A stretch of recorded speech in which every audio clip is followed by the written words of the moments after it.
Hello, good morning. मी ओमिष्काची आई सुकन्या पाटील.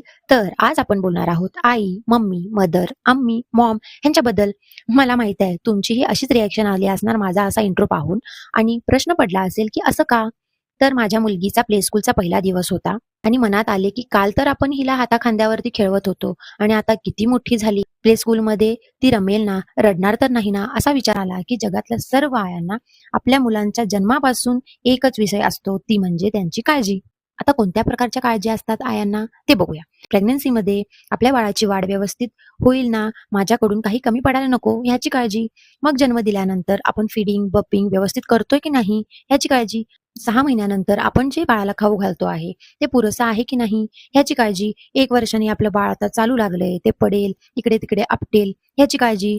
शाळेला जायला लागल्यानंतर त्याचं तिथे लक्ष लागेल ना, मित्र होतील ना, आणि परीक्षा जवळ आली, की सगळ्यात जास्त काळजी आयानाच असते. जणू काही हिलाच जाऊन परीक्षेत बसायचं आहे. कॉलेजमध्ये कोण त्रास देणार नाही ना, वाईट संगत लागणार की काय याची काळजी. आणि मुलींच्या आईना तर डबल काळजी. जॉब आणि चांगला साथीदार भेटू दे याची काळजी. लग्न झाल्यानंतर दोघांचा चांगला संसार होऊ दे, मुलं-बाळ होऊ देत याची काळजी. विचार करूनच घाम सुटला मला. तर माझा ह्या आयांना किंवा ज्या पण नावाने तुम्ही त्यांना हाक मारता, त्यांना एकच विनंती, की दुसऱ्यांचा विचार करता थोडा आपलाही विचार करावा. थोडा आपल्यासाठी पण वेळ काढावा. जे पण छंद जोपासले असतील त्यासाठी वेळ काढावा. जी पण स्वप्न असतील ती पूर्ण करावीत आणि सेल्फ रिस्पेक्टला महत्त्व द्यावं. कारण स्वतःसाठी पण जगणं ह्यातच खरं आयुष्य आहे. हेल्दी आयुष्य जगणं हीच खरी कमाई आहे. सो प्लीज स्वतःच्या हेल्थची काळजी घ्या. बिकॉज शेवटी health is wealth. Take care.